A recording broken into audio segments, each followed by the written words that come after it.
It's one of the most intriguing locations in the world. Covered in darkness and miles underwater, this extreme environment is home to some unusual creatures and phenomena. It's called the Mariana Trench, and it's the deepest oceanic trench on Earth. No wonder it's been so difficult to explore. Because of the risky conditions, people aren't able to explore this location without proper equipment. But what would happen if we threw a steel ball down there? Let's start with some basics. How did they first discover this enormously deep hole in the ocean? HMS Challenger identified it back in 1875. The ship had some pretty fancy sounding equipment for its time, but it wasn't nearly good enough to be able to fully explore the trench. Some decades later, in 1951, another ship, the HMS Challenger 2, came back to the location better equipped. The vessel featured an echo sounder and was able to take accurate measurements of what seemed to be the deepest point on the surface of our planet. If you were to look at it in 2D, you'd see the trench measures 1,500 miles in length and 43 miles in width on average. It also looks sort of like a crescent-shaped scar when you observe it from above. Nothing out of the ordinary so far, right? Well, if you were to stretch a wire from the surface of the ocean to the trench's deepest point, it would measure a staggering 7 miles. If we were able to physically move Mount Everest, which is the Earth's tallest mountain, to cover the Mariana Trench, it still wouldn't be enough, falling short by about a mile. Because the Mariana Trench is so deep, it's almost completely covered in darkness, as light can barely get through to such extreme distances underwater. The temperature isn't any friendlier either, just a few degrees above freezing. But the most dangerous feature of them all is the water pressure. Right at the deepest point of the trench, the amount of pressure is about 1,000 times higher than the standard atmospheric pressure. Not a lot of people ever attempted to descend into the Mariana Trench. In fact, the first organized attempt took place more than 60 years ago. It was done by Jacques Piccard and Don Walsh in a submersible. They only spent about 5 hours on their descent and a mere 20 minutes at the bottom. Alas, they weren't able to take any pictures. Until these two scientists were able to descend, specialists believed there was little to no chance that life could exist down there, given the conditions, most notably the extreme pressure. But while at the bottom, the submersible's floodlight caught sight of a creature. It was a very flat one indeed. As you can imagine, resources here are very scarce. What kind of creatures live down here? And how do they survive, given the harsh environment? Surprisingly, there is quite an abundance of wildlife living in the Mariana Trench.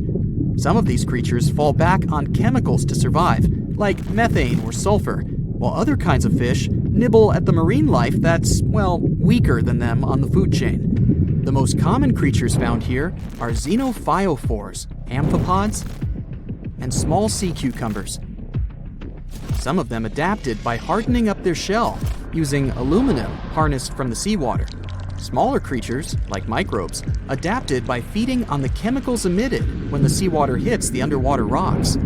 They consider the Mariana snailfish the rock star of the area in terms of wildlife. They're small, ranging from 3 to 9 inches, translucent, and lacking any scales. But they're the top beast of prey in the area.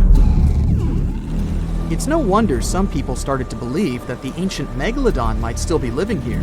What was a megalodon, you might be wondering? It was the largest predator ever known in our planet's history. Basically, the biggest and nastiest shark ever to have lived. Scientists believe it's been extinct for quite some time, and the idea that it might still be hiding in the Mariana Trench doesn't have a lot of supporting information. The megalodon would have needed to learn to navigate in complete darkness. It would either have to be bioluminescent or evolve to have massive eyes. More so, because of its school bus-like size, the megalodon would have needed a lot to eat. Microbes and small snailfish just wouldn't have done the trick. If a steel ball were to be dropped in the trench, what would be its effect on it? Would the ball be strong enough to sustain such pressure? Let's look at the science here. If we assume it's a solid steel ball, the pressure found at the bottom of the trench wouldn't be enough to really affect it and cause permanent damage. It would take it a solid 12 minutes to reach the bottom of the ocean, though. What about the temperature? Well, It turns out that the difference in temperature on the surface and at the bottom of the trench is quite impressive, a difference of about 86 degrees Fahrenheit. So, it would cause the ball to shrink a bit, but yet again, once the ball returns to the surface, it would simply come back to normal. Should the ball get stuck there, there's another interesting question to answer. Would corrosion affect it? Corrosion of steel is highly dependent on the amount of oxygen in the water. The amount of oxygen dissolved in water remains constant at depths greater than 3 miles. I'll spare you the math, but it would take more than 10,000 years for the steel ball to completely rust under the sea. I can't help but wonder though, what would it take us humans to be able to survive at such extreme depths? Let's look at what was used in the past to explore this mysterious location. A little thing called syntactic foam. Why? Because it's the only material that can both float and resist the amount of pressure found here. Without this sort of protection, our lungs would rapidly collapse here. More so, the pressure from the water would push liquid into our mouths, replacing the much-needed oxygen with water. Then, there would be the much-needed ability to be able to come back to the surface, should anything not go as planned. One of the vessels that went for a deep dive here had 1,000-pound steel weights attached to it, so it would ensure its sinkage. These weights were connected to the ship by a special type of wire that had an increased corroding time of 11 to 13 hours in seawater, just in case something went wrong down there, and they'd have to bounce back faster. Given the harsh conditions here, the problem of oxygen supply is really important too. Any vessel looking to descend into the Mariana Trench again would need to consider some sort of device that can recycle the air in order to reduce the amount of oxygen that needs to be transported down there. And the last, but definitely not the least of all problems, would be electricity. There surely isn't a power socket down there for you to charge your phone. So, there needs to be enough battery life to support all the necessary equipment, communication, oxygen supply, lighting devices, and so on. None of these problems seem to be quite the challenge anymore, since, as of recently, you can buy a tour of the Mariana Trench. 3 lucky individuals were part of such a project back in 2020. They were submerged in a 3.5-inch thick titanium sphere.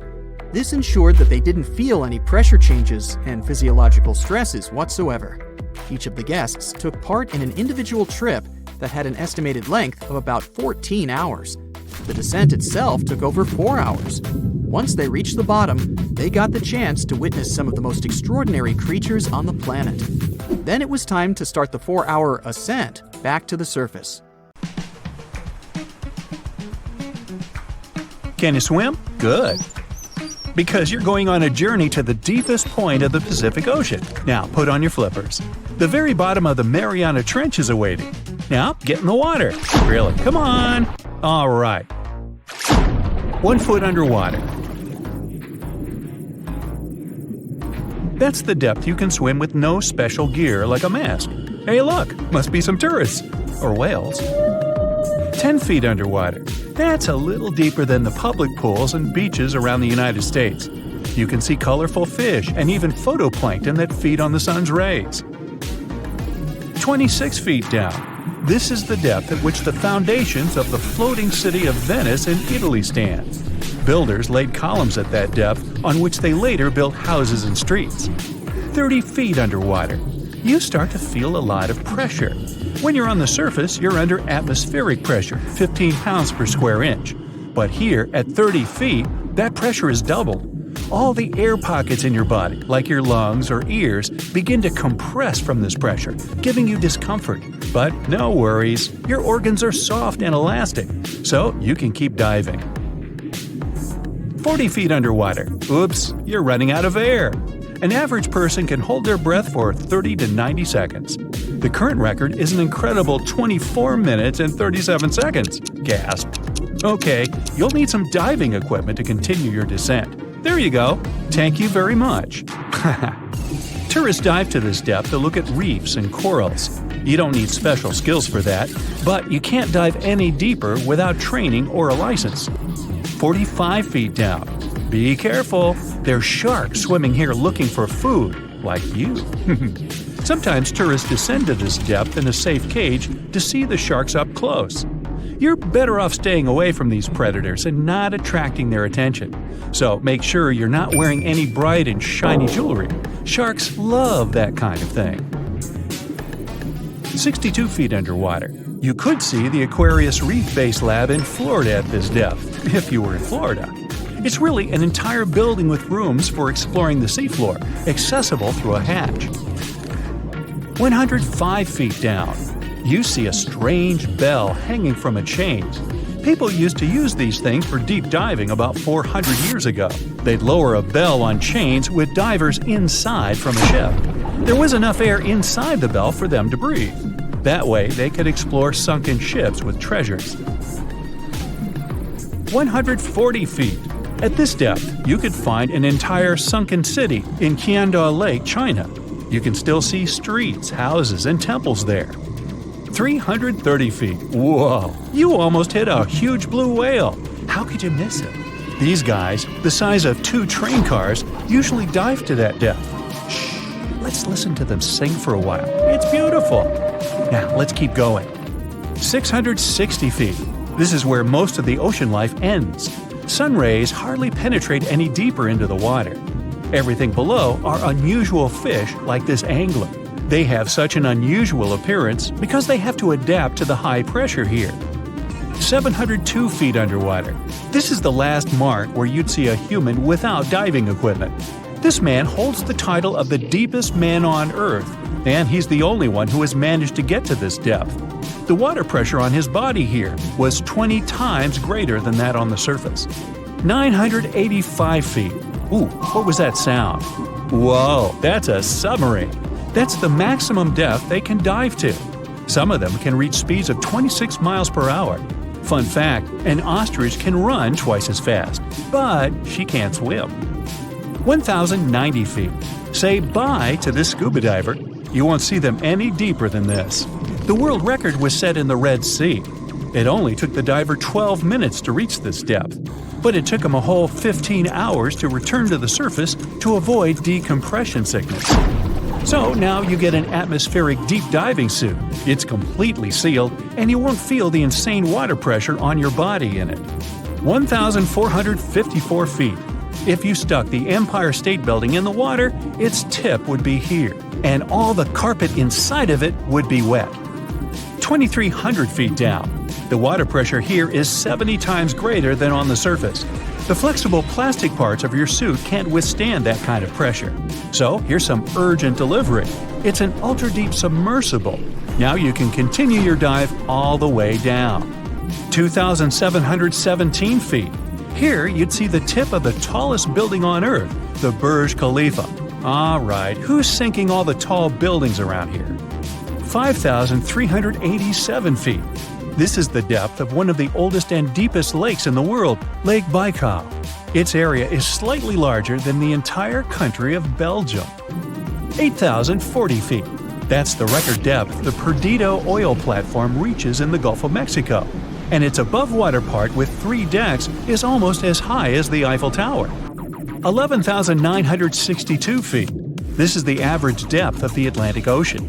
You can see a huge tube as wide as a giraffe's neck, and it just seems to be endless. True, this cable connected Europe and North America and used to serve for telegraph communications. 12,303 feet underwater. Suddenly, in the darkness, you see the outline of a ship. No way! That's the Titanic itself. The intense water pressure would crush a person at this depth, so you can only dive down to the Titanic in a submarine. 13,123 feet. Whoa! Here would be the end of the deepest mine in the world, Imponen Gold Mine in Africa. But you still have deeper places to go. Let's speed up. 20,000 feet. Here you can see the deepest debris of an old ship. The USS Johnson sank more than 70 years ago. You can still clearly see the number 557 on its bow. 26,200 feet. Here, in this total darkness, you'll find the deepest fish in the world, the Mariana snailfish. They're as long as a domestic kitten and have almost transparent skin. Their eyes are poorly developed for vision because the sunlight never reaches this deep. 29,030 feet. If you take Mount Everest, flip it over, and stick it into the Marianas Trench, this is exactly where you'd see its tip. Even though this is the highest point on our planet, you'd still have a lot deeper to go. 35,755 feet down. Here, in the Challenger Deep, you'd still see life. You'd need a microscope for that, though. Bacteria living here feed on organic molecules, similar to oil. A little deeper? Congrats! You've touched the bottom. It's 36,070 feet deep. The pressure here is 1,071 times higher than on the surface. But you're not the first person to have been here. One of the last expeditions to the bottom of the Mariana Trench was in 2012. An American filmmaker descended here in a submarine he designed himself. But the pressure broke some of the engines, so it was hard for him to maneuver here. The sonar was also damaged, and some of the batteries drained. He was in the Challenger Deep for about 3 hours and took many pictures and videos. If you look closely at the bottom itself, you can see bubbles. It's carbon dioxide and liquid sulfur. It's freezing here because of the extreme pressure and temperature close to freezing. But there's still life here in these harsh conditions. The 3 microorganisms are most common here: xenophyophores, amphipods, and small sea cucumbers. There's so few of them because they don't have enough food down here. Usually, there's a lot of palm leaves on the ocean floor, which get there from the land. But the Mariana Trench is 124 miles from the nearest islands. So the only food here is old plankton and fish scales from the ocean's upper layers. But it needs to travel tens of thousands of feet to become food for the bottom dwellers. But can you go even lower into the crust of the Earth? Well then, you'll need to unleash your giant drill and fire up the jet engines. You're pushing another 36 miles through the Earth's crust, and here is its edge. You've entered the upper mantle. It's an ocean of hot lava, 1,800 miles deep. You have to literally swim through this, reaching the outer core, another 1,400 miles deep. Then you reach the inner core, another 755 miles, and congrats! You're at the very center of the Earth. I hate to ask, but how do we get out of here? Hello, Brightsiders! Do you know where the deepest place in the world is? I think it's in the Pacific Ocean, near the Philippines and Papua New Guinea. It's the famous Mariana Trench. So let's take a tape measure, a very long one, and attach its end to the boat on the surface. Now we hold our breath and jump in the water. Fish and marine animals swim by. We descend lower to the depths and into total darkness. And after several hours, we reach Challenger Deep. The tape measure shows a depth of 36,200 feet. The famous Mariana Trench is not the deepest place on Earth, as everybody thought. The Kola Superdeep borehole, located in Murmansk region in Russia, beats it by a wide margin. And scientists have discovered something unusual and sinister there. When geologists were drilling the hole, they could reach the depth of 9 miles. And then they encountered voids. Scientists on the surface were surprised and scratched their heads and then decided to lower a microphone and dozens of other sensors in these voids. The temperature down below turned out to be 2,000 degrees Fahrenheit. And the microphone recorded something that sounded like human groans and screams. Many people thought the scientists had been able to drill into the underworld. The shocked people up above had already begun to panic, but suddenly an unknown creature jumped out of the drill pipe. It looked like a black goat that walked on its hind legs. Its body was shrouded in black flames. The creature got out of those deep hollows and ran off into an unknown direction. Okay, wait. These are just myths that one newspaper published on the 1st of April. It's International Joke Day, by the way, but many people believed it. It made many believe the scientists working at the borehole had opened a portal to the nether, and that now horrible outworldly creatures were free from their imprisonment. But like with any myth, there's some truth to it. The deeper the scientists drilled, the higher the temperature got. At 3 miles deep, it was 160 degrees. At 4.5 miles, it was 250. And at the maximum depth of 7.5 miles, the sensors recorded a temperature of 413 degrees. One day, scientists heard a loud explosion underground. They stopped working and everyone tried to find out what caused such a loud pop. But there was seemingly nothing there. After a while, they continued drilling deeper, and at the same depth, no accidents happened. The drilling began in May 1970. They passed the first 4.5 miles quite easily, and it was primarily hard granite rock. It was like drilling through a hard wall. But then their drill went into softer layers, and the shaft of the hole began to crumble. It was like drilling in wet sand. Every time the workers took the drill out, there was a risk that the hole would collapse under its own weight.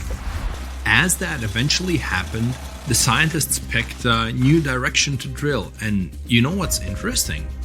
In the end, the map of the entire well looked not like a straight beam from top to bottom, but like a tree trunk which had diverged into many different routes. 9 years later, scientists reached the depth of 31,400 feet and broke the world record for the deepest borehole. By 1983, they made it another 8,000 feet deeper. After a brief pause in the work, there was an accident. A part of the drill broke away from the main body and remained in the borehole. For several months, scientists tried to extract the drill, but nothing worked, and they had to return to the depth of 4.5 miles and start all over again. The drill was divided into sections, and one such unit could only last about 4 hours before it had to be replaced. In terms of depth, that was only about 32 feet of drilling. Then the drill was lifted to the surface, replaced, and lowered back down. On average, the drilling speed was about 200 feet per month. That's like a 20-story building. In 1990, 20 years after the work had begun, scientists reached the final depth of 40,230 feet. That's like 100 soccer fields down. And after another accident, the work stopped. Guinness World Records registered the Kola Superdeep Borehole as the deepest borehole in the world. It's like Mount Everest plus 9 Empire State Buildings on top of it. One of the most unusual discoveries at the Kola Superdeep Borehole was that the soil at the depth of about 2 miles almost perfectly matches the composition of the surface of the moon. It has given us more insight into how our ancient satellite appeared and formed. It seems that in the early stages of Earth's formation, a giant asteroid crashed into our planet. With that kind of force, it caused an explosion so powerful that part of our planet broke off and flew upward. This chunk of Earth remained in our planet's orbit, cooled, and later formed into the moon we know today. Another surprise for the workers was the presence of gold. There was about 2.5 ounces of gold for every ton of soil lifted. The deeper the scientists went, the older the rocks were. In layers of rock about 2.8 billion years old, they found fossilized remains of living organisms. It made the world of science bubble with excitement, as it meant that life on our planet appeared 1.5 billion years earlier than first thought. In the early 1990s, they shut down the drilling project. Gradually, the buildings around the borehole and the drilling equipment were lost. Today, a lot of tourists visit the place. It's because of those same myths about creatures from the underworld. Yes, there's a hole 7.5 miles deep under that rusty lid. But the scientists working there never reached their goal. They wanted to drill into the Earth's mantle, but to do that, they would have had to dig down to a depth of about 44 miles. At 200 feet per month, it would have taken as long as 80 years. That's assuming no accidents happened. But the deeper it goes, the more interesting it gets. A few years ago, they found a massive amount of water deep underground. Somewhere up to 370 miles down, there's a substantial ocean billions of years old, and the amount of water there is several times greater than in all the oceans, seas, and rivers combined on the surface of Earth. The water there is at a scorching 2,800 degrees Fahrenheit, but because it's under a tremendous pressure, it doesn't evaporate. It's encased in a crystalline structure of minerals. This ocean was formed in the early stages of our planet's development, when there was only hot lava and debris of space bodies around. But the most exciting thing you can find by drilling is living organisms. They've been there in isolation for billions of years, and they can give us clues as to how life came into being in the first place. Scientists in Antarctica have created a similar borehole. An entire lake half the size of Lake Ontario was discovered under the thick ice. The amount of water in this lake is only 3.5 times less than in the Lake Baikal, the largest lake on Earth by volume. The ice that hides this lake is at least 20,000 years old, and the water beneath it has been isolated from the outside world for about 15 million years. While drilling, scientists lifted a chunk of ice from deep down below and found an unknown bacterium on it. Its genetic code was only 86% similar to known living organisms. That means that we've never seen bacteria like this before, or it had come from outer space. But that's just a theory. We know that these bacteria can live in unusual conditions and at water temperatures below freezing. The composition of underground lake water is also different from what we're used to. There's a lot more oxygen and carbon dioxide in it. Add to these conditions complete isolation, and we get living organisms that have developed and evolved in a completely different way. Do you understand what it means? The study of deep organisms may give us a clue as to whether life could exist beneath the ice on other planets or their moons. For example, Saturn's moon, Enceladus, has ice 24 miles thick. There may be an ocean underneath, which is heated by thermal springs. That's all for today. And guys, remember, let's become smarter every day together with Brightside. Most of the ocean is still shrouded in mystery, whether we're talking about dark corners or creatures that are hiding in the depths. But sometimes it gives us a peek into scary things it hides in its cold, dark depths. Like when you hear on the news that there are some deep sea creatures washed ashore after a powerful storm once again.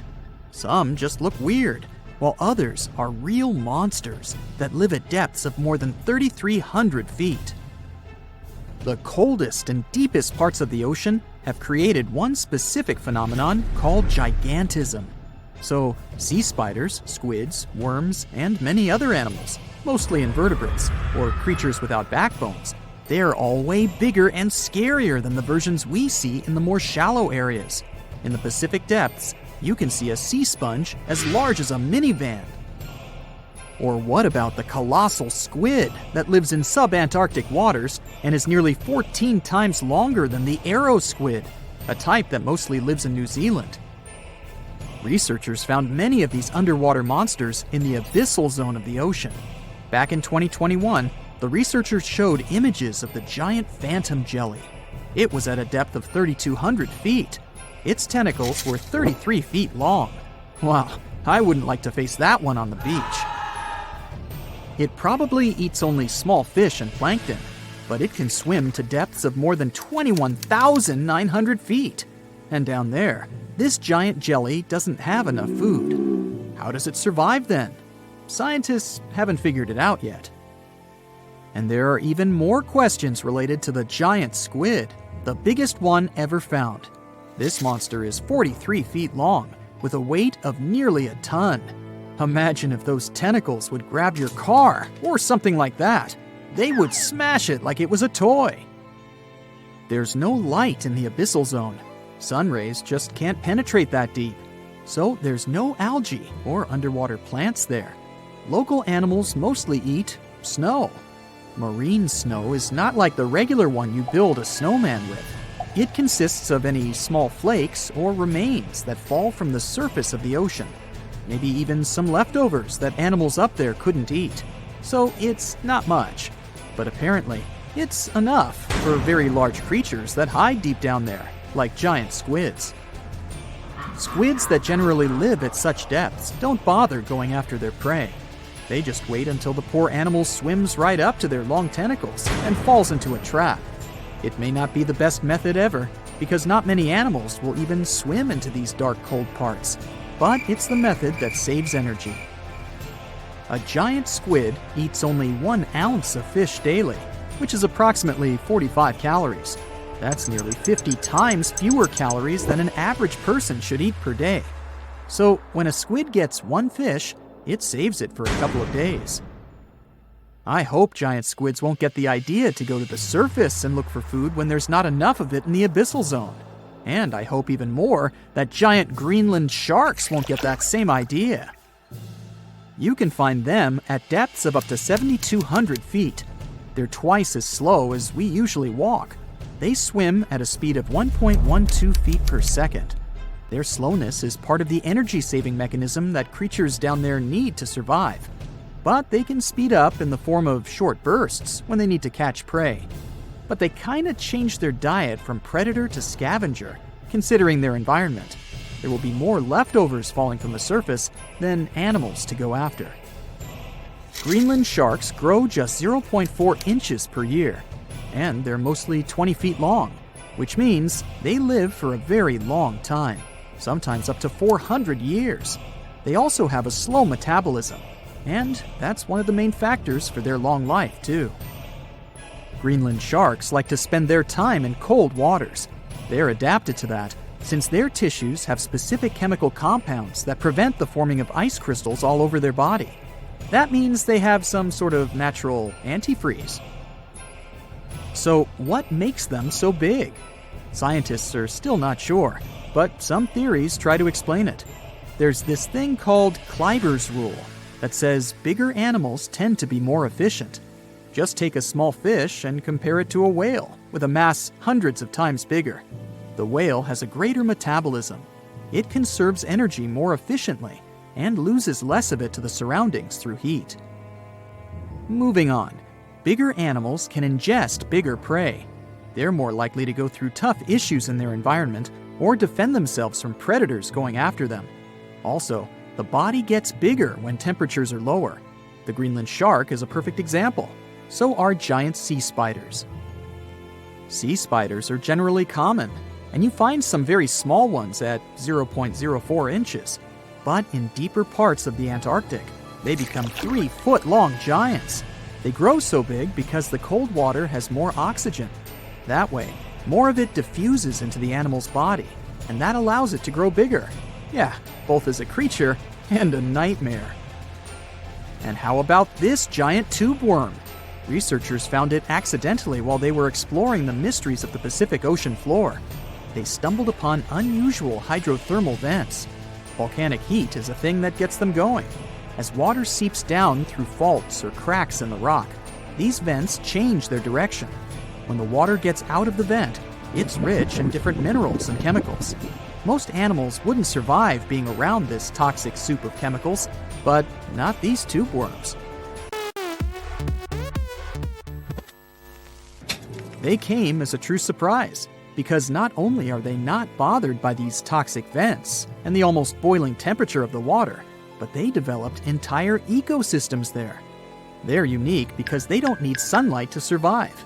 Instead, small bacteria are their main source of energy. That bacteria gets their energy directly from these toxic chemicals. So it's not photosynthesis, but a process called chemosynthesis. And these tube worms don't have mouths. These bacteria live inside them. Strange story, huh? Plus, these scary worms reach up to 8 feet.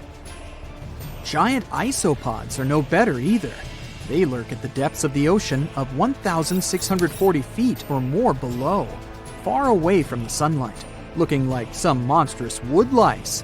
They spend most of their time on the seabed, hoping to find some food falling from higher levels of the ocean.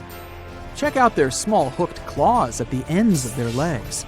Isopods use them to remain more stable while moving around the ocean floor. Since there's no light, they have long antennae that help them feel their way around. These sensory antennas are about half the length of their body. Giant isopods have pretty big eyes compared to their body size, too. They can grow over 12 inches from head to tail. And these fellas are really patient. Remember how we said animals down there rarely get food? Sometimes they need to wait for years to get a proper meal. That's why their metabolism is amazingly slow. 5 years later. They can go for 5 years without eating anything. Imagine that. I get hungry just talking about this. In 2006, a biologist did research to compare the differences between the shallows and the deep sea regions. He realized the deep sea mirrors the island rule. First, isolated parts of land develop biodiversity you won't find anywhere else.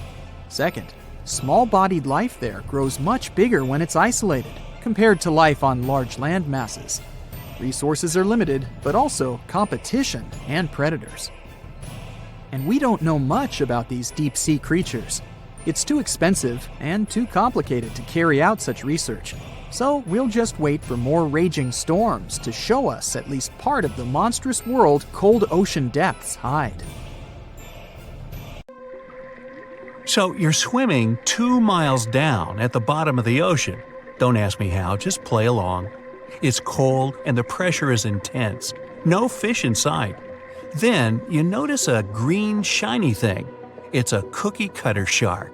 Its neck glows in the dark to attract fish and other delicious treats. The shark doesn't look like much. It's small, about the size of a cat. It has brown skin and large green eyes. But looks can be deceiving. Every night, this creature rises to the surface and goes after great white sharks, whales, even swordfish. If you look closely, you'll see a round mouth with a bunch of sharp teeth in it. They don't just bite, they work kind of like a saw. This one's called a cookie cutter shark because when it sees something delicious, it takes a cookie-shaped bite out of it. These sharks have even been known to disable submarines. Wonder what flavor they are. Our next shark is about the length of a car. Only about 100 of these sharks have ever been seen, but if you met one, you'd never forget it. It has a big mouth, a huge mouth, a megamouth, like me. It's the Megamouth shark. You could easily fit in it if you curled yourself up. They're not dangerous though, not to humans. They feed by swimming around with their mouths open, filtering out plankton and other underwater goodies. The shark has special organs in its mouth that glow, attracting little crustaceans. It swims deep in the ocean in total darkness. Probably has a great smile though. Thresher sharks also have a huge body part, the tail. It's almost half the length of the shark itself, and it looks like a helicopter blade.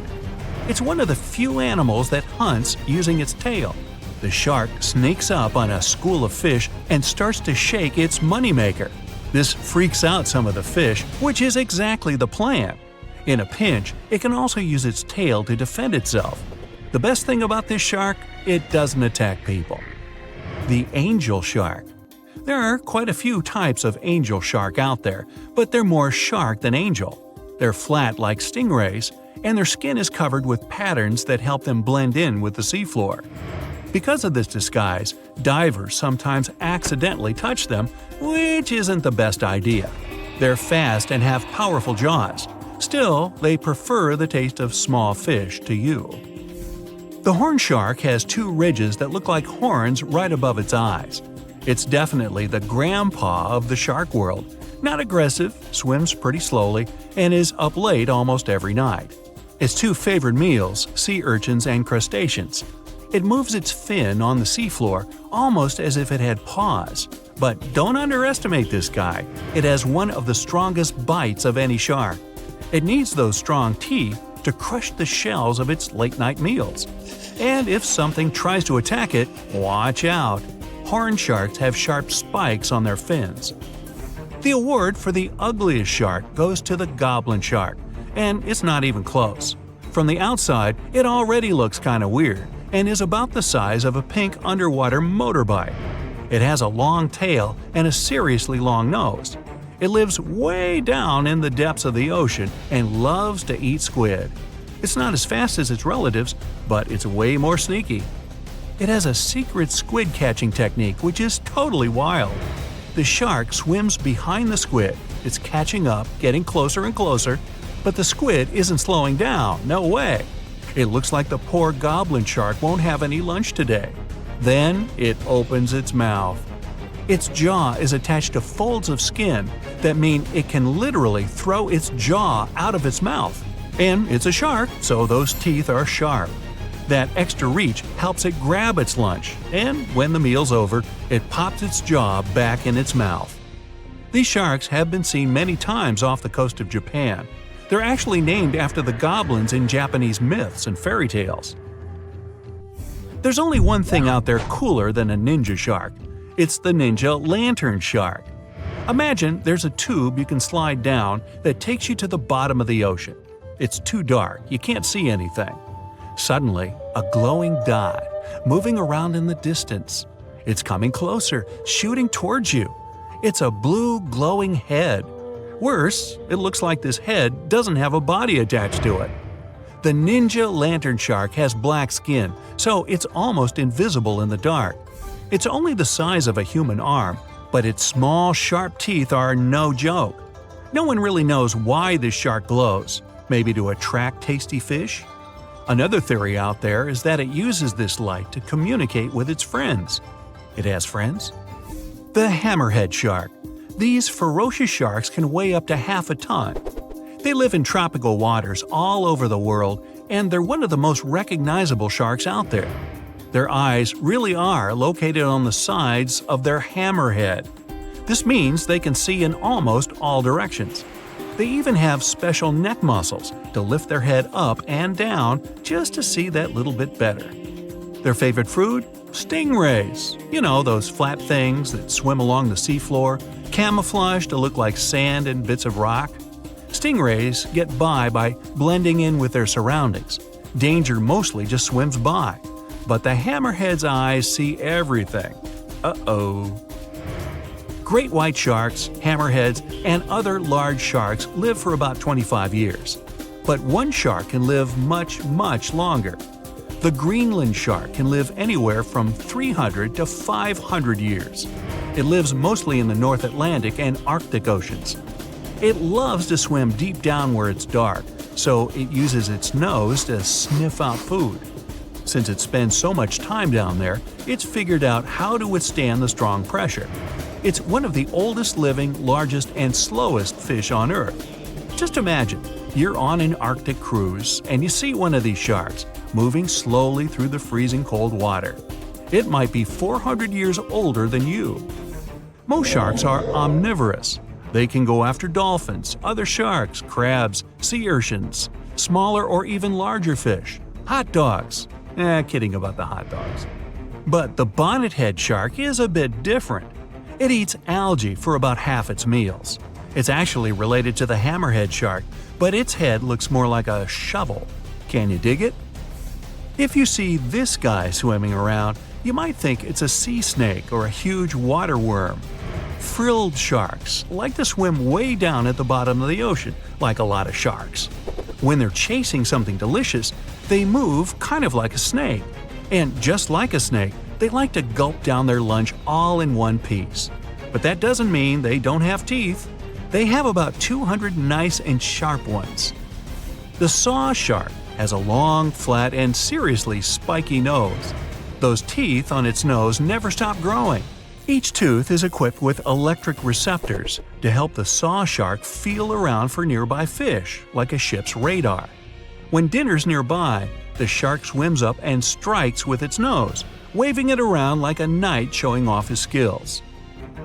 Meanwhile, you won't have time to blink if this guy floats past. Did you see it? How about now? Meet the fastest shark in the world, the short-fin mako shark. It can swim up to 35 miles per hour. That doesn't seem that quick on land, but underwater, that's fast. Slower than a cheetah, but faster than most dogs.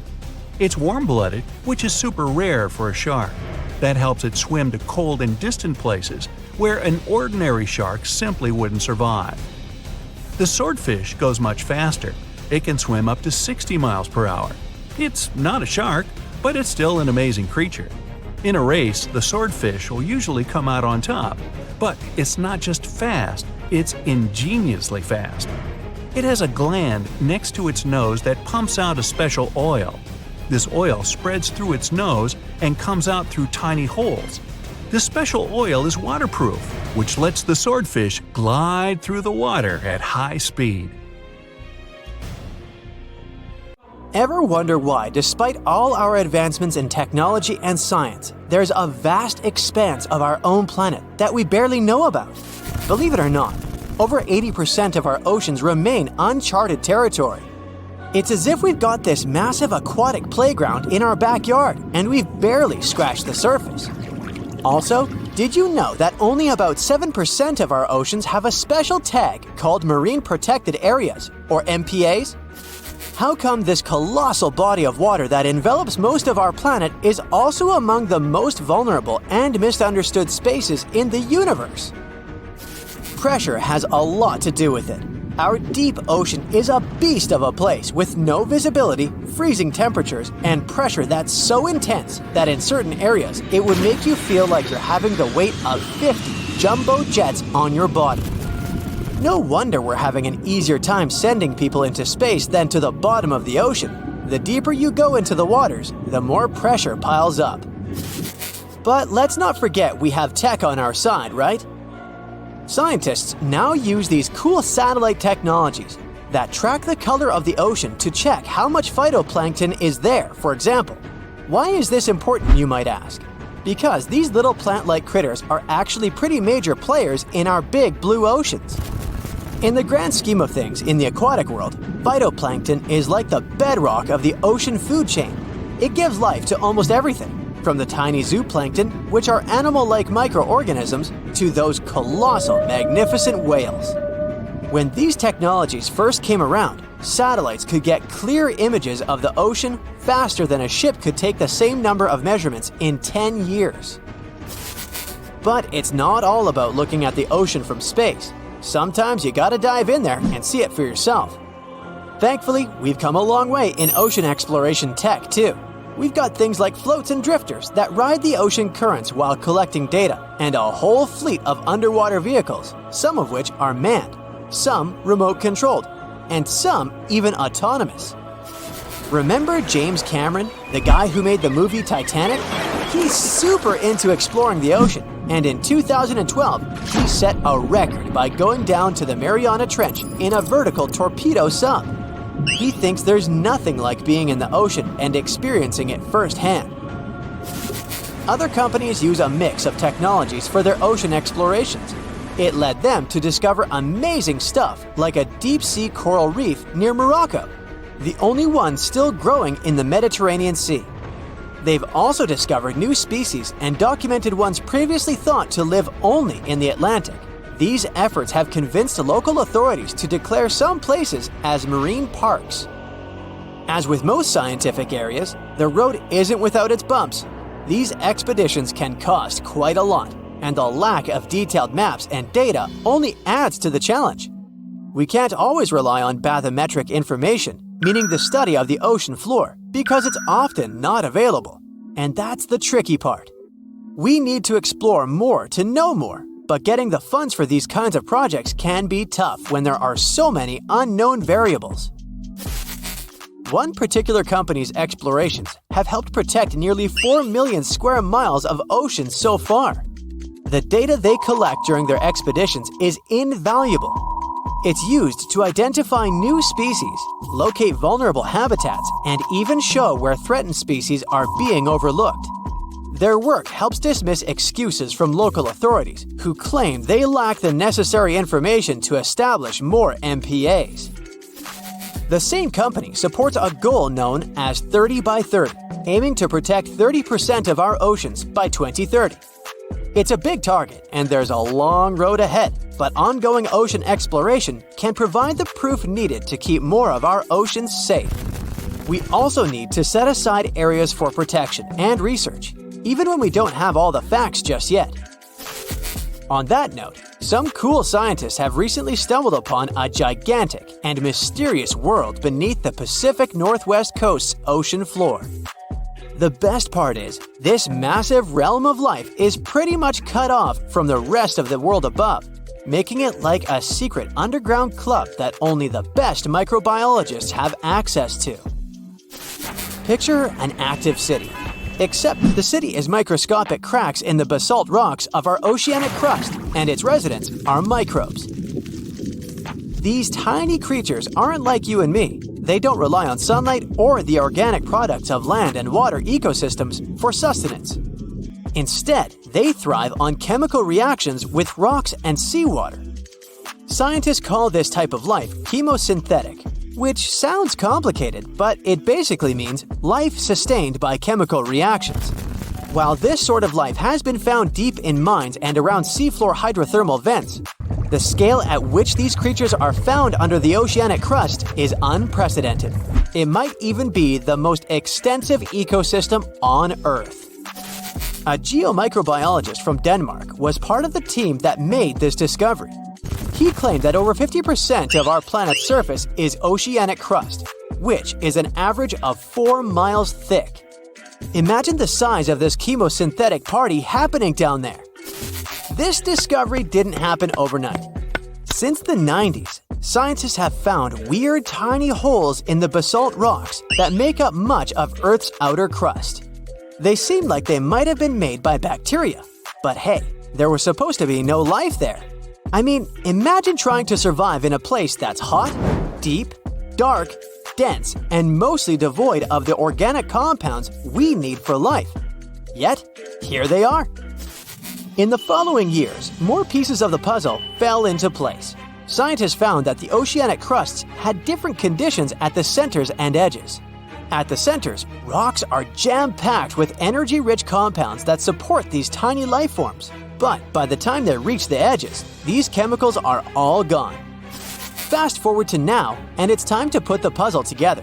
A microbial ecologist from the University of North Carolina worked on this research and says we now have solid evidence of microbial life in the cracks and crevices of deep ocean basalt. The next question scientists asked was, how far does this life extend? Researchers collected samples of crust from a plate roughly 120 miles off of Washington's coast, drilling deep beneath the ocean's surface. What they found down there was remarkable. The life down there runs on a unique fuel, hydrogen. Yep, in the absence of sunlight, hydrogen provides the energy for all their biological processes. These microbes use hydrogen to transform carbon dioxide into organic matter.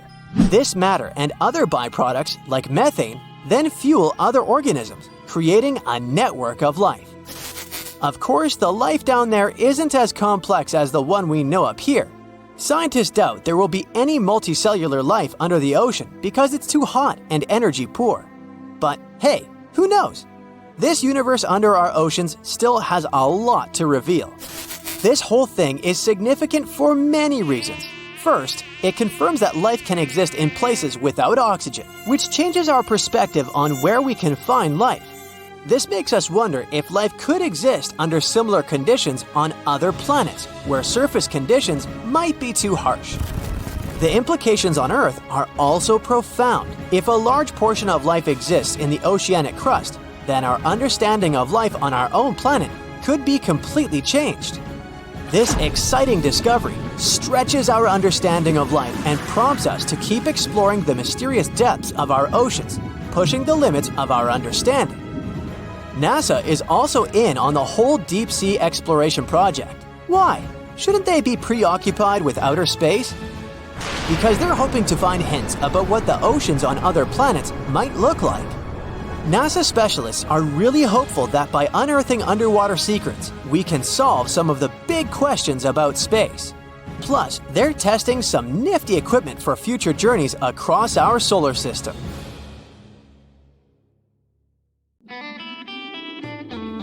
A wanderer walking through a desert feels the scorching sun like never before. You can see him from afar thanks to his shining clothes. His long hoodie is covered with foil. It reflects sunlight and protects him from heat. The ground is so hot that shoe soles can melt on it. That's why the wanderer's boots are covered with heat-resistant material. A cloudless sky, barren land, and heat. But the wanderer is not in the desert. He's walking on the ocean's bottom. He doesn't know why this happened, but all the oceans on Earth dried up. It happened almost instantly, and even the greatest minds in the world don't know why. The wanderer knows only one thing. When it happened, his family was on the other side of the ocean. For several months, he's been traveling across this lifeless land, and he won't stop until he finds his family.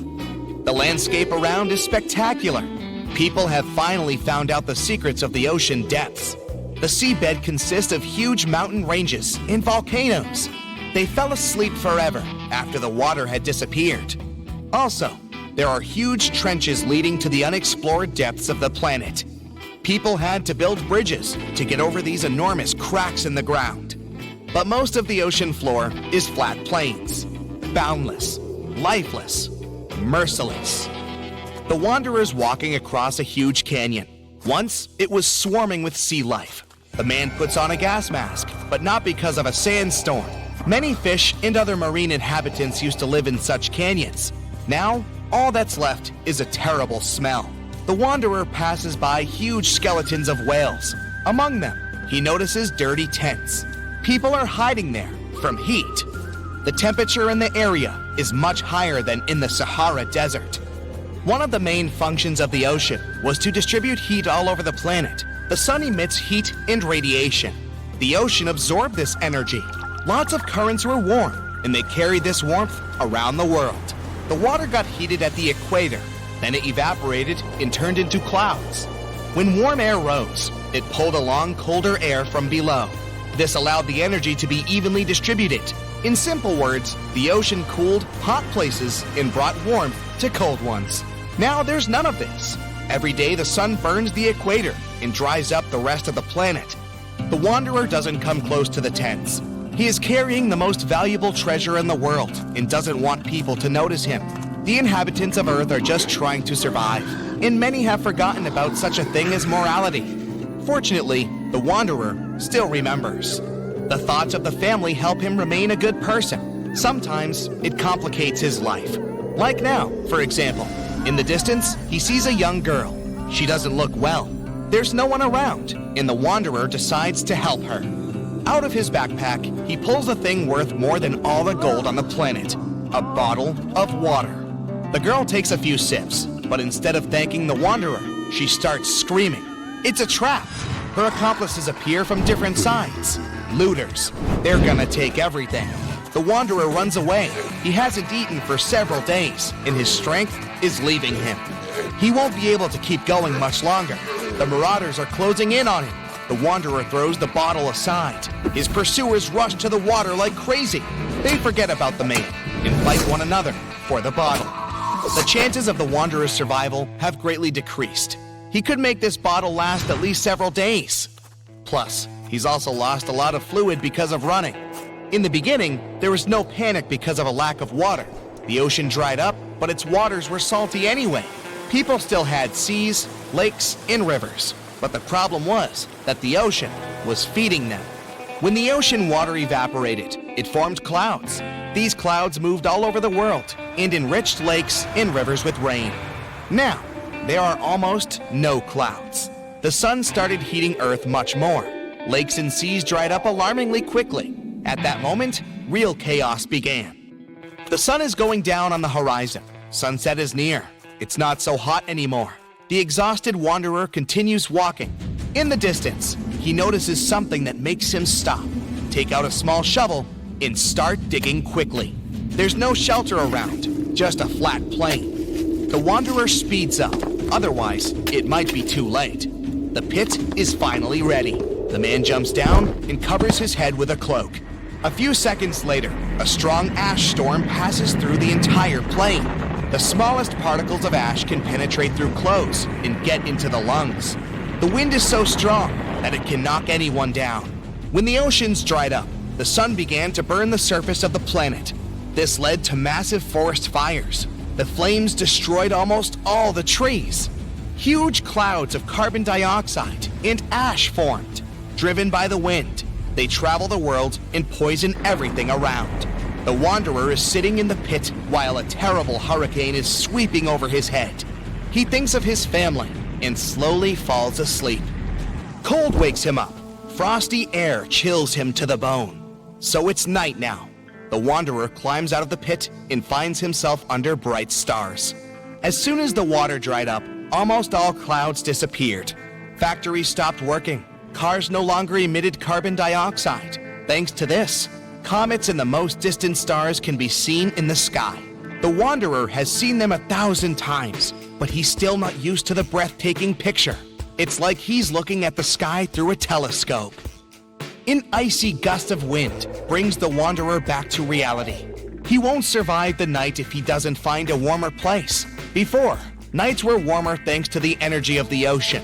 Now, as soon as the sun goes down, temperatures drop dramatically. The wanderer needs to move to stay warm. He starts walking faster. Soon, he notices some lights in the distance. It's probably other looters. The wanderer goes deeper into the valley. Stars and the moon illuminate his way. Unfortunately, he is running out of energy.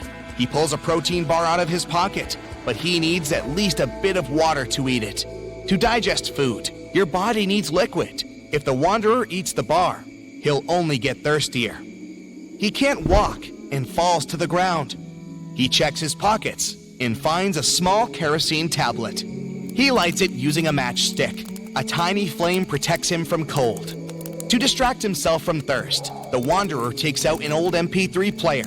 He charged it during the day using the solar panels on his backpack. The man puts on headphones. Classical music calms him down. He lies on the ground next to the burning tablet. He needs to gain strength to continue his journey tomorrow. It's morning. In an hour, the sun will start burning the ground again. It's crucial to find water while he still has some time left.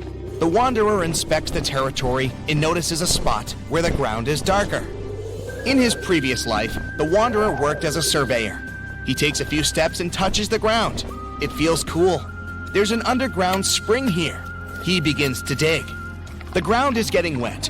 Water starts seeping out of the soil. The wanderer fills his empty bottles. Things don't look that bad anymore. It's getting a bit more difficult to breathe with each new day. In the past, phytoplankton and algae produced up to 70% of all the oxygen on the planet, but not anymore. Several days have passed. The wanderer runs out of water and food again. Fortunately, not for long. He's now walking among huge sunken ships.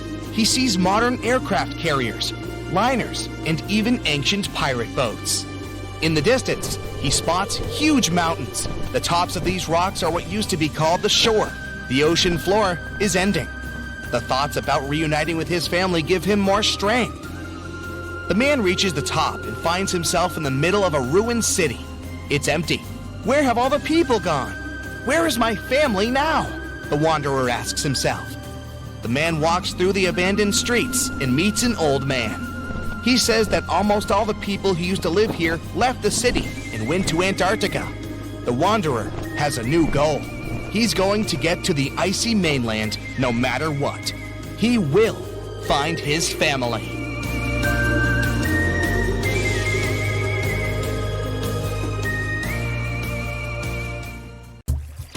The Amazon River travels through 9 South American countries at a length of over 4,000 miles. Still, it's impossible to cross it by a bridge. With the river being the main highway, traveling through this dense forest, and so few areas populated around the river, there's just no reason to have one. The river can rise up to 30 feet, and the river crossings that were only 3 miles wide can expand to over 30 miles in just a few short weeks in certain spots, making a bridge nearly impossible to build here. In New Zealand, in the coastal town of Mauriki, there are huge spherical boulders. Some rocks are 6.5 feet tall and weigh about 7 tons, as much as 10 cows. Ooh, there's a 10-cow boulder. Maori legend has it that these rocks are from the remains of the goods from a large shipwreck that happened hundreds of years ago. From a more scientific perspective, it's sand and gravel combined to form these giant boulders. Waves and winds give them a smooth, round appearance over time. The whole process might take millions of years. Indonesia's Kaiwan Ijen volcano is famous for a stunning turquoise-colored lake sitting at the top of the peak, but don't dip in. It's an acid lake. But its scariest part is the sulfuric gases leaking out when lava flows freely, reaching temperatures hotter than 1,000 degrees Fahrenheit.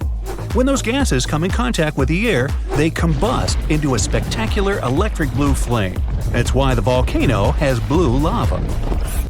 The island of Surtsey, south of Iceland, was formed over 50 years ago by a volcanic eruption.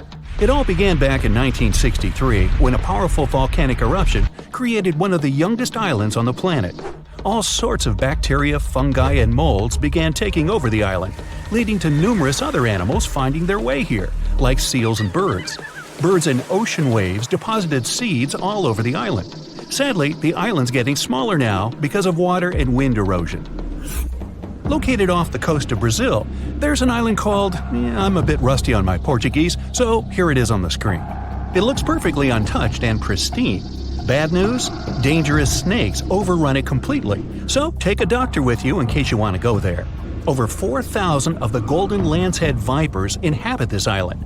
These 3-foot-long snakes are among the most venomous in the entire world. I think I'll skip that. Landing down under, you can see the Opera House, Uluru, lots of kangaroos, and catch the strangest wave of the world, Wave Rock in Western Australia. It's not made of water, but stone. It can be up to 50 feet tall and almost 300 feet long. It's especially incredible after rains in winter when the Western Australian wildflowers fill up the entire landscape. In Atlanta, there's a World of Coca-Cola museum. The formula for the secret recipe is in a large security vault, heavily guarded at all times. Only a handful of people can get through those vault doors. Since its creation in 1886, the company has kept it a secret for only the most honest employees. In 2006, a former worker tried to sell the formula to Pepsi, only for Pepsi to call the police and inform Coca-Cola. The Polka Dot Lakes is a must for anyone who is in British Columbia. After the summer's scorching heat evaporates the lake's water, it leaves behind yellow, blue, and green water spots.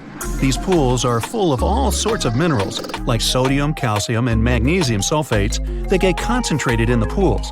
You can't get too close or even dip your feet into them. A fence protects the entire lake with a sign about how culturally and ecologically sensitive the area is.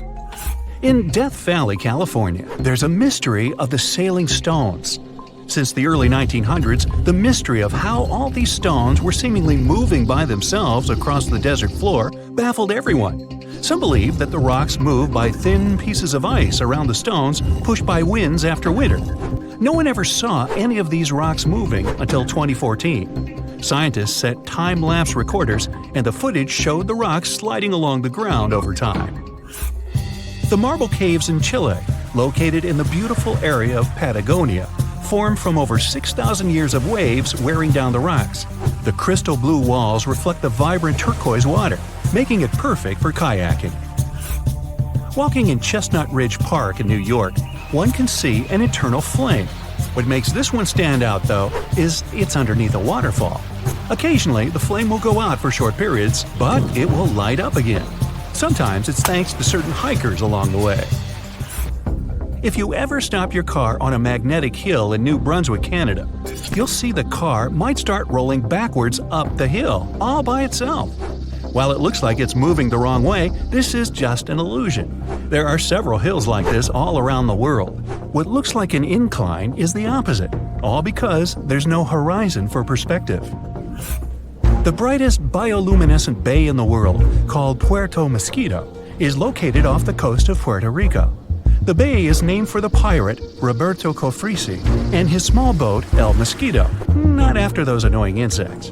During the summer months, you'll have glassy water at night with millions of tiny microorganisms bumping into each other and emitting blue light.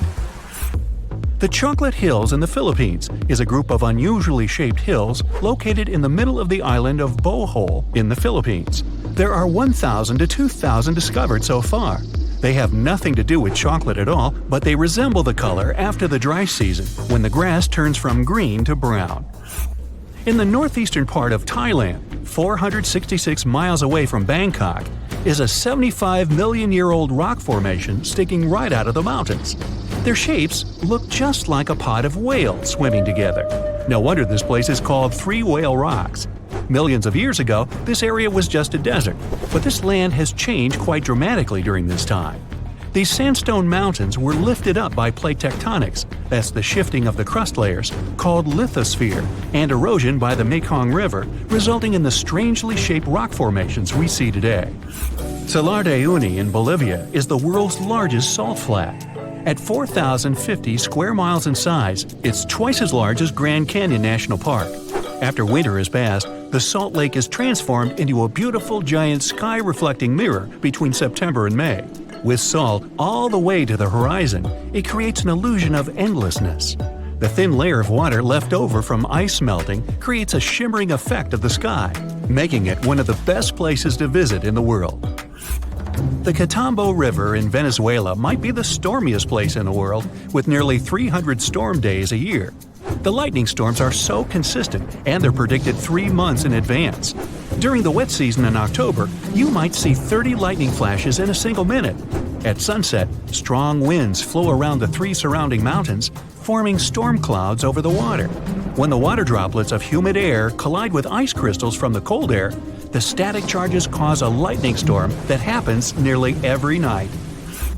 Off the southern tip of Japan lies the Yonaguni Formation. Archaeologists believe that the monument belongs to a fabled Pacific civilization, like Atlantis, that vanished beneath the waves thousands of years ago. If it's truly a lost civilization, or just nature having a little fun, this is the site to dive into. Features inside the structure resemble stonework like castles, temples, and a stadium, connected by roads and what seems to be large walls all the way around. There are even marks in the stone that appear to show quarry work, faded faces, and rocks sculpted into animal shapes. Some scientists believe that the symmetry of the stones is not as straight as reported. It appears solid rock rather than carved blocks, weathered down by all the water over many years. Plitvice Lakes National Park in Croatia is an interconnected chain of waterfalls, the tallest being 230 feet, and underground water channels, creating natural dams and lakes in such a picturesque environment. Found in the deep woodlands surrounded by meadows brimming with wildflowers, brown bears, gray wolves, lynx, deer, and plenty of rare bird species for birdwatchers call these 115 square miles of the national park home. Okay, let's try something together. Open any world map you have available. It can be the one you find in your bookcase or even an online version. Take a look at the vast area covered by water. That's 71% of the Earth's surface. And all that is salt water from the world's oceans. There aren't any borders between the 4 oceans we've all come to know, but oceanographers and the world's countries did traditionally split these waters into 4 distinct regions: the Pacific, Atlantic, Indian, and Arctic Oceans. And here comes the big surprise. The scientific community has recently recognized the 5th body of water. It's called the Southern Ocean, and 3 of the 4 original oceans border it. It circumnavigates Antarctica and the lower portion of the globe and reaches Australia and the southern portions of Africa and South America. What makes this ocean so special? How did the scientific community eventually recognize it? And more importantly, what mysterious creatures does it hide? Let's find out. The Antarctic Ocean, or the Southern Ocean, was first mentioned back in 1937 in the 2nd edition of the International Hydrographic Organization's Limits of Oceans and Seas. That's a mouthful. Back then, this organization considered that it was wrong to consider the Antarctic Ocean as its own distinct body of water. Why? Well, because at that time, an ocean was defined as water surrounded by land and not water surrounding land. However, they reconsidered it in 2000 and voted to include this ocean in the official list. They also decided on the name Southern Ocean over the commonly used Antarctic Ocean. Finally, the organization concluded that the ocean should be considered as ending at the 60th parallel south latitude. But how old is this ocean?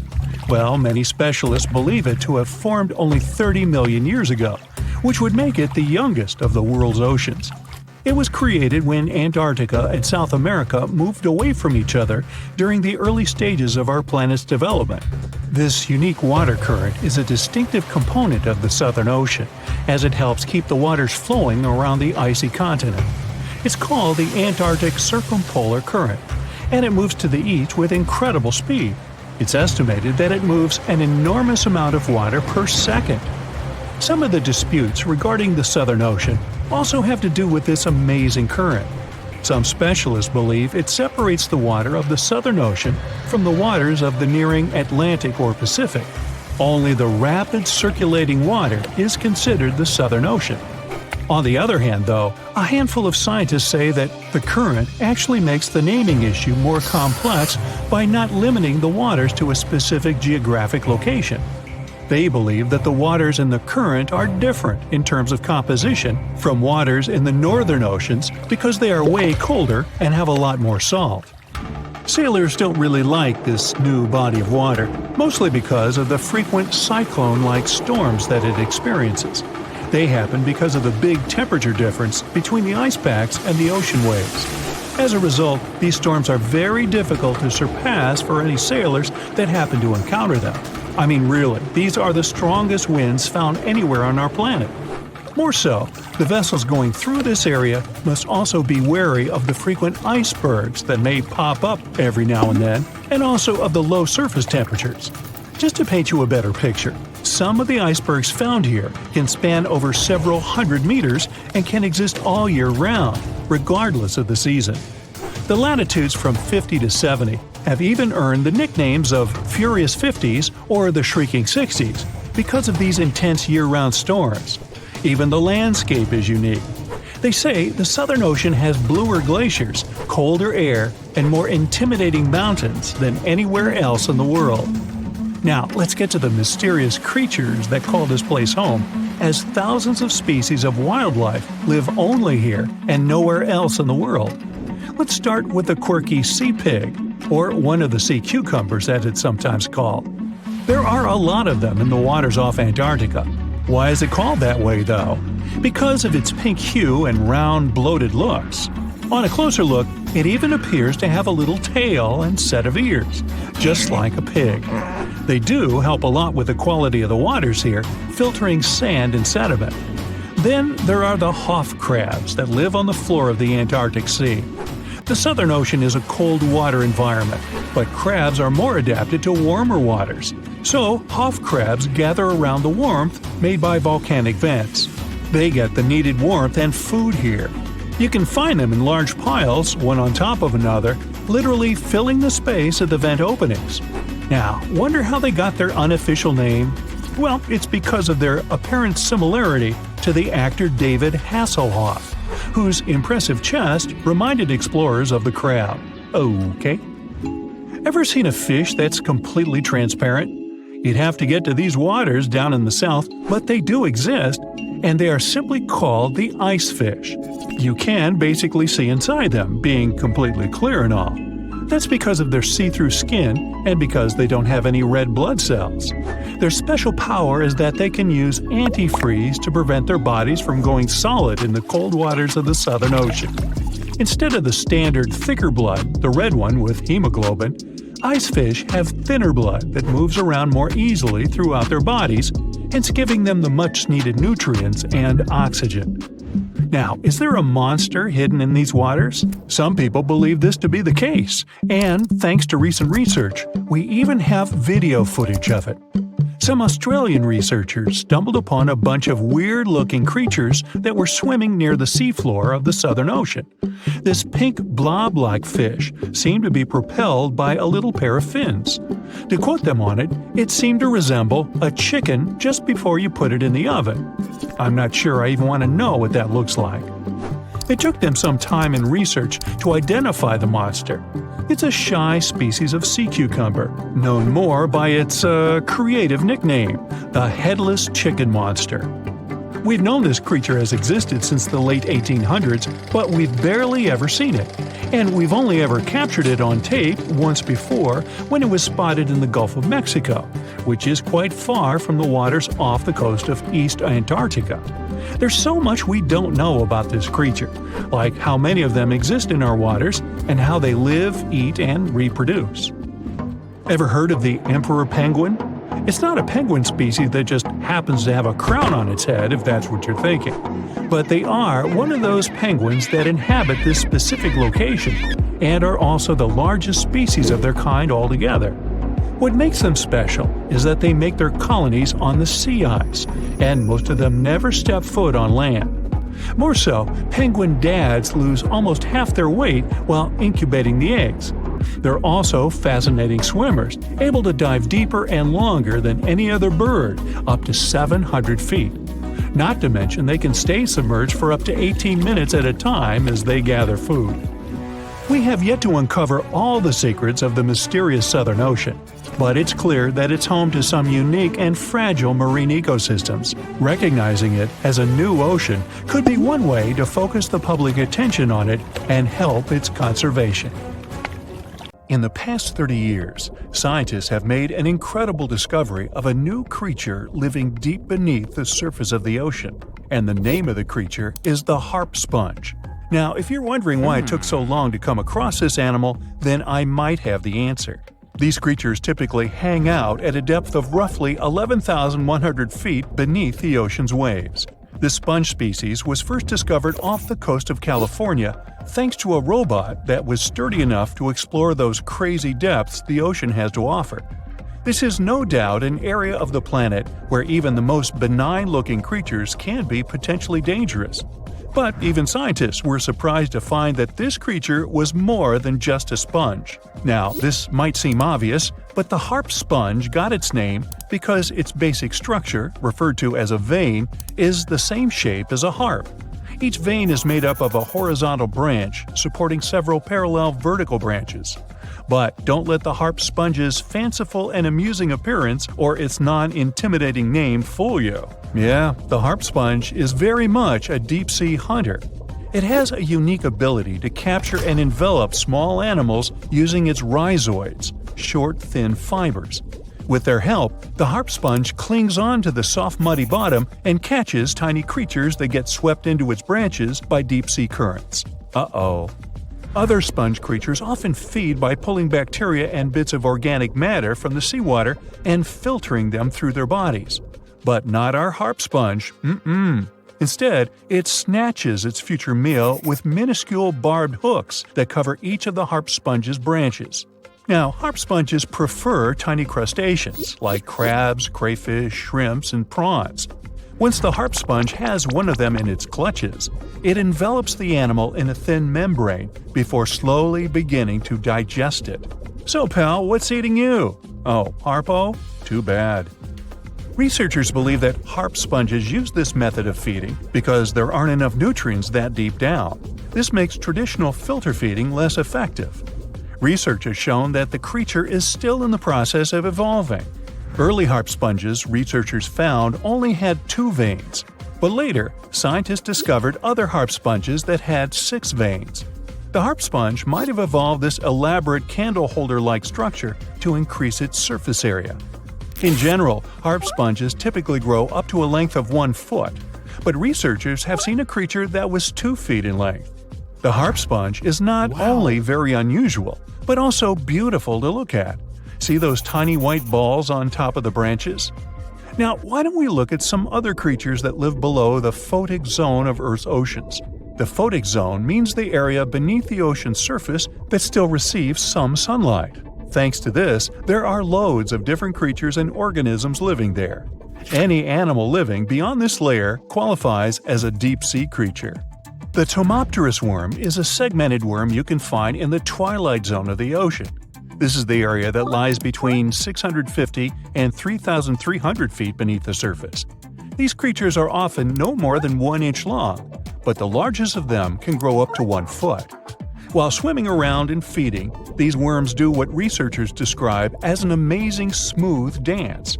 That's because the creatures can swim extremely quickly and maneuver at tight angles with ease. Now, I know most people hear the word worm and think of the common earthworm, so it's quite interesting to know there's a deep-sea worm out there that never leaves the water during its entire life. Similarly, most of us try to avoid jellyfish that either rest on the sand or sit on top of the ocean waves. This isn't the case with a crust jelly. That's a deep-sea creature too. This beautiful jellyfish is mostly ruby red, bright orange, or electric purple. That's what helped researchers realize they had found a new species of jellyfish. The creature grows to a maximum size of 1 inch across. It has tentacles that stretch out in every direction. Now, if you come close to this jellyfish, it'll pull all these tentacles in toward its body before rapidly swimming away to avoid danger. Yes, you are dangerous. The crust jelly is extremely rare. You won't see it very often. You might need to borrow that deep-sea diving robot I mentioned earlier. While worms and jellyfish might seem quite harmless, this isn't the case with the Pacific viperfish. Ooh. This creature is equipped with a noticeably big mouth, like me, and the needle-like teeth inside are key to its hunting strategy. Pacific viperfish live at around 5,000 feet below the ocean surface, but they're among those numerous marine animals that migrate each night from the ocean depths toward shallower waters to dine. What's on the menu for dinner tonight? Lots of small fish and shrimp. The creature can grow up to 12 inches in length. Its 2 front fangs, which stick up from the fish's bottom jaw past its own eyes, are especially dramatic. When the fish unhinges its jaw, its mouth can open wide enough to engulf smaller animals, and the teeth form a cage to prevent an escape. Now, have you ever seen an underwater creature that looks like a strawberry? Trust me, it does exist. Just look at these dots on the strawberry squid. The creature has a big eye and a smaller one. You might think this unconventional pairing would be awkward and uncomfortable, but it's actually the opposite. The big left eye looks upward. It spots shadows cast by other animals in the dimly lit waters above. The eye's tubular shape helps it collect as much light as possible. On the other side of the squid's head, you can see its right eye. It's small and looks downward. This eye searches for flashes of bioluminescence produced by animals lurking in the darker waters below. Now, bioluminescence means the production and emission of light by living organisms. By the way, the squid has a nickname. And no, it's not Squiggy, although that's a great one. It's known as the cockeyed squid. This is simply due to the remarkable difference in size between its 2 eyes. I think I like Squiggy better, and so it goes. Since light doesn't reach the deep sea, the strawberry squid's body actually looks black. This helps the creature hide from enemies, such as sharks and dolphins. In general, the strawberry squid grows to a length of 5 inches. It typically lives around 3,000 feet below the surface, but floats to shallower waters at night. Now, the feather star is a marine creature without a backbone, but with feather-like arms that radiate from the center of its body. These creatures first appeared around 200 million years ago. Related to sea stars, they look like a flower, but if you approach them, they'll quickly swim away. But not all feather stars can swim. Many species can only crawl along the bottom of the seafloor. Like some of the other deep-sea creatures we've looked at, the feather star can adapt to its surroundings. It has a creepy ability to shed its arms, the same way some lizards can shed their tails. This also helps them escape from their enemies. Feather stars live all across the globe, from the equator to the poles, from the shallow waters on top of reefs to the deep, deep sea. Now, given that we're dealing with mysterious creatures, the name of this one is quite fitting. The swift vampire squid should be the official symbol of life in the deep sea. The animal has a dark red body, huge blue eyes, and a cloak-like web that stretches between its 8 arms. This, along with its name, may suggest that the creature is some form of a terrifying hunter. In reality, though, the vampire squid is a soft-bodied, timid creature, about the size, shape, and color of a football. It grows to roughly 12 inches in length and lives 3,000 feet below the waves. There's almost no oxygen there, but also relatively few predators. Whew, I think I'll need to decompress from this one. You're strapped in a boat cruising down the Amazon River with the sun scorching hot. As you check out your map, your boat starts rocking back and forth. The water is starting to get more intense, so you hang on for dear life. You tuck your map in your pocket and try to take control of your boat. You strike some jagged rocks and duck low to avoid tree branches. Your boat strikes a large rock out of nowhere and capsizes. You're swimming in the murky green water. While you're trying your best to get ashore, your boat gets washed away. Underneath the water lies a whole new world of bizarre and dangerous animals. Candiru fish are snake-like creatures that can grow up to 16 inches long. Arapimus can weigh more than an adult male and are taller than most basketball players. They're the biggest freshwater fish in South America. They have a hybrid gill system that forces them to pop up to the surface every 5 to 15 minutes to breathe in oxygen for their large swim bladder. You swim out of the raging water and dry yourself off. Oh no, your map is completely soaked. There's no way you can get to your destination without it. You venture into the thick rainforest, shoving the branches and leaves away. As you get deeper, you notice something on a tree. It's barely moving, but it's got sharp claws and a raggedy coat. It stretches its arm to another branch and tries to pull itself up, ever so slowly. Sloths sleep more than half their days and only head down from trees once a week. They're so motionless, they sometimes grow algae and moss on their fur.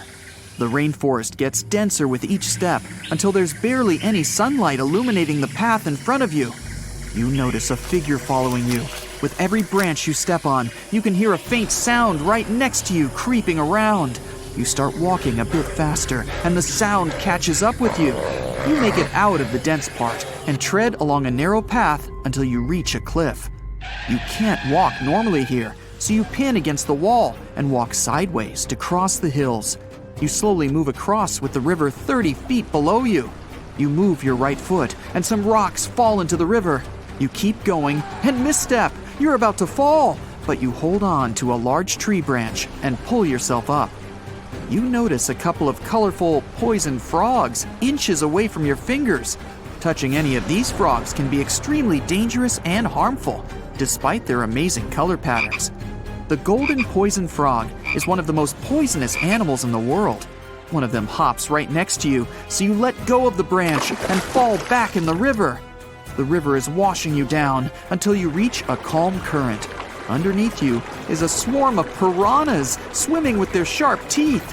The red color on their skin is unmistakable, so you swim off like an Olympic athlete. Piranhas will eat anything that gets in their way, no matter the size. You grip onto a log and climb up a small rock to catch your breath. There's a huge electric eel underneath the rock. Despite their name, they're more related to catfish than eels. They use their powerful 600 volts of electricity to defend themselves and catch food. You're stuck, unless you're like the common basilisk that can run on the water like a jet ski.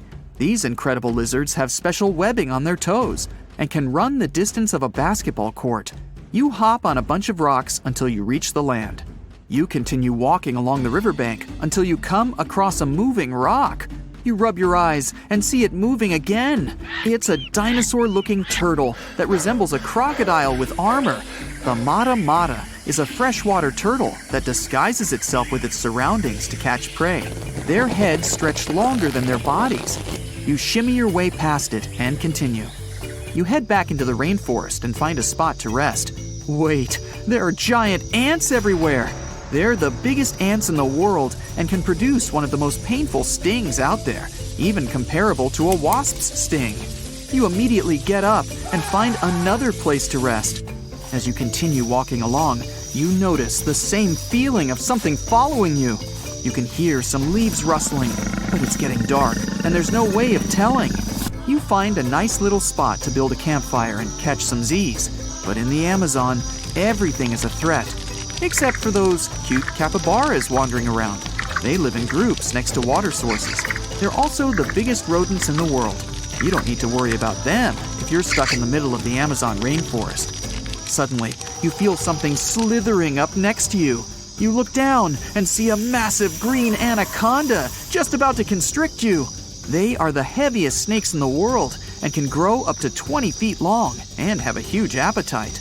You get up and sprint your way out of there. All right, you found a decent cave to crash in.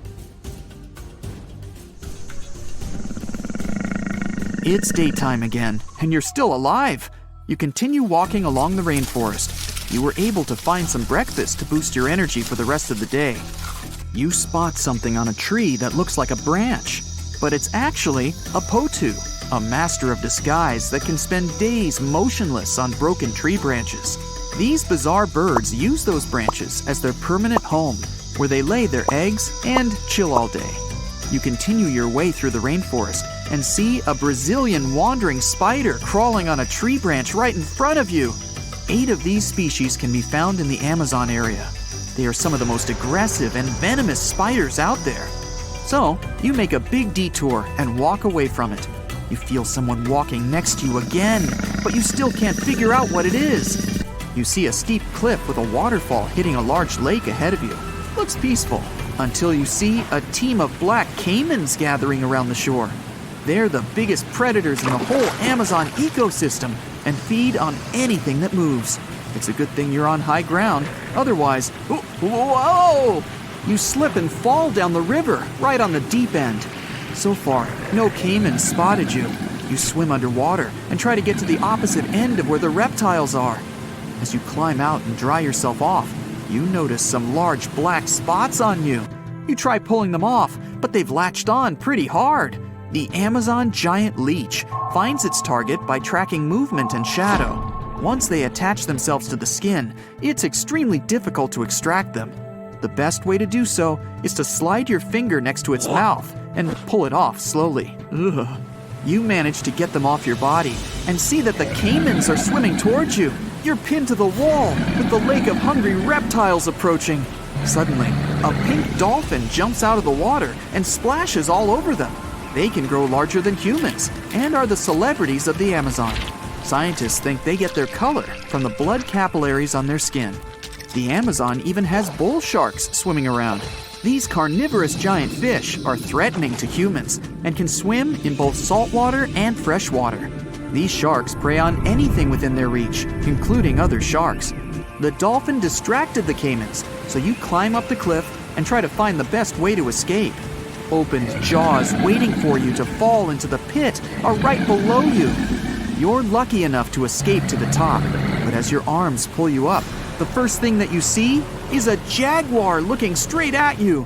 It's the creature that's been following you this whole time.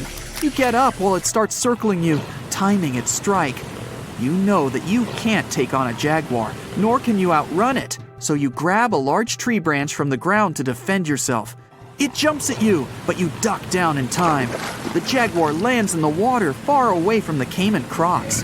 It's a good thing these large kitties are excellent swimmers. You pick yourself up and continue. And to your surprise, you find your boat again. You fix it up and sail your way out of the Amazon. Whew!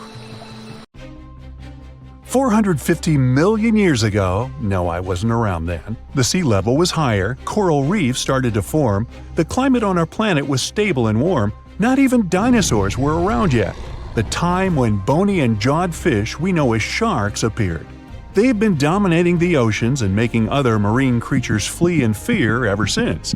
Many of them, like great white sharks, have evolved and adjusted to life in the open ocean as hunters with a pretty high position in the food chain. They're less diverse today than before.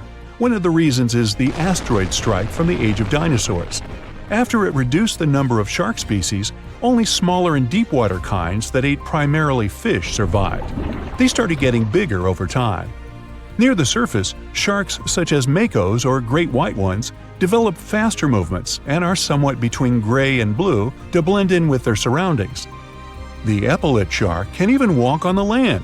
It can't take a walk on the beach because it can't breathe outside of the water, but it lives on coral flats in shallow tropical waters, so it can walk in kind of a crawling motion. But deep down below, there are mysterious, alien-looking, often huge shark species that didn't come to the surface, which is why they didn't need to adjust to the new environment and different conditions. They haven't changed a lot through time, so they're some living fossils. These creatures mostly don't have 5 gill slits, the most common number, but 6 or 7. It's because there's less oxygen the deeper you go in the ocean, so they need more gill slits. Sharks on the surface evolved to have fewer gill slits. 6-gill sharks are the most primitive sharks we have today. Their skeletons are like those of ancient extinct sharks, and they can survive only in very deep waters. Like cats, sharks have a layer of reflective cells placed inside their eyes, which helps them see better in the dark deep sea or cloudy waters. Sharks on the surface have big eyes because they evolved to hunt in the sunlight, so they tend to rely on their vision. Those that live in shallow waters have small eyes, so they can protect themselves from the sand. Like some other deep-sea creatures, 6-gill sharks also have bigger eyes to take in as much light as possible. They have more light-sensing rods, but don't distinguish colors that well.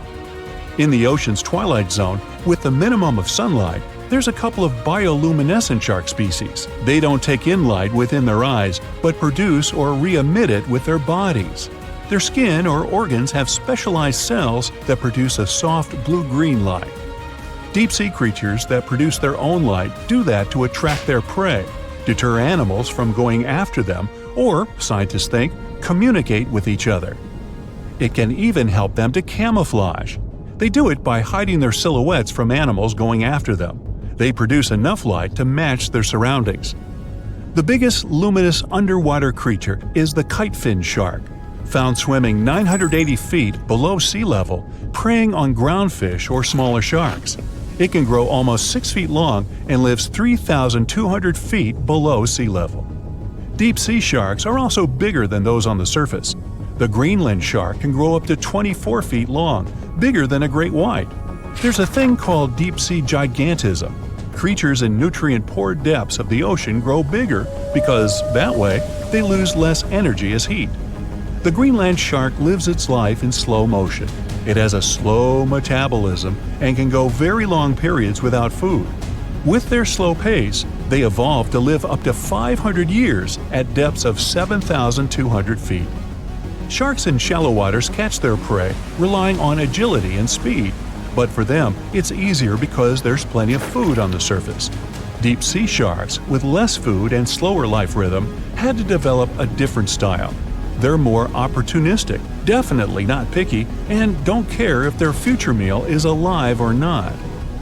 Frilled shark, another living fossil from the darkest depths, hasn't evolved much through time, and they're one of the last of their kind, with all of their relatives already gone extinct.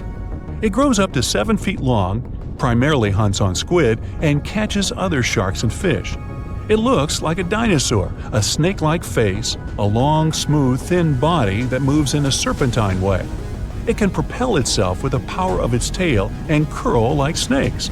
They don't swim in a straight line like other sharks. Cookie cutter shark grows up to 20 inches. It got the name because of the way it feeds, biting off small pieces.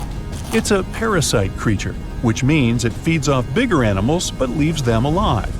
They have sharp teeth and sometimes even swallow those that fall off on purpose. Some researchers think it could be because they live in the depths that are nutrient poor. If they swallow the teeth, they could recycle calcium and other material from it. Prickly shark is a rare and unusual creature with many thorn-like denticles and 2 small dorsal fins. It lives mostly in the depths of the Pacific region up to 1,900 feet. Ghost sharks are not even real sharks, but fish closely related to them and rays. They have big pectoral and pelvic fins, 2 dorsal fins, pretty big eyes, and unlike their cousins, have a single external gill opening. Ghost sharks have slender tails and can grow up to 80 inches, silver to blackish color. They sometimes live in rivers and coastal waters, but also in the depths of the ocean of 8,200 feet or even deeper. They are pretty weak swimmers, so they tend to feed on invertebrates and small fish. Goblin sharks. Swimming through the deep sea, this creepy shark with a flabby body suddenly sees a small innocent squid. It goes toward it, but the potential snack notices it and quickly starts moving to dart away. It seems like the plan could work at first, but then the shark suddenly thrusts the jaw of its mouth and catches the poor little squid in a second. After the meal is finished, the animal simply fits the jaw back into the mouth and goes away as if nothing happened. This is possible because it has a jaw connected to 3-inch-long flaps of skin, which is why it can unfold from the snout. It can grow up to 12 feet long with a weight of 460 pounds. Scientists think goblin sharks are mostly active in the morning and evening. The shark has a long, prominent snout and specific sensing organs on it. It uses them to sense electrical fields in the dark oceanic depths. Seven-gill shark is a big cow shark, brown to silver-gray on top, white underneath, black and white spots, with a thick body, a small dorsal fin, and a wide, blunt snout. It can grow up to 10 feet long, mostly lives in the depth of 1,870 feet, but you can also find it in deep channels and bays. It can be aggressive toward humans if provoked, so don't. Like most deep-sea creatures, it's an opportunistic hunter that's not quite picky but likes to go after dolphins, seals, porpoises, and other marine animals. Megamouth sharks mostly live in the depths of 15,000 feet and spend most of their time in the dark, like me. Scientists discovered it in 1976 because it went near the surface at night to feed on zooplankton. That's the only time these sharks go there. During the day, they return to their quiet, dark, and mysterious depths. They are filter feeders, which means they keep their mouths wide open while swimming, so they filter the planktons they like to eat. There are organs that produce light inside of their mouths, which attracts potential prey, such as pelagic crustaceans. These sharks live in the deep parts of the ocean, but you can rarely find them below almost 2 miles. Scientists think some other, stronger bony fishes outcompeted them. Deep parts of oceans became oxygenated around 70 million years ago, and sharks have been around way longer. But bony fishes adjusted and adapted efficient ways to use oxygen, while sharks were slow with adaptations, so they lost. Also, oceanic depths are way colder, which is challenging for fish and the rest of cold-blooded animals because the speed of their metabolism widely depends upon the external temperature.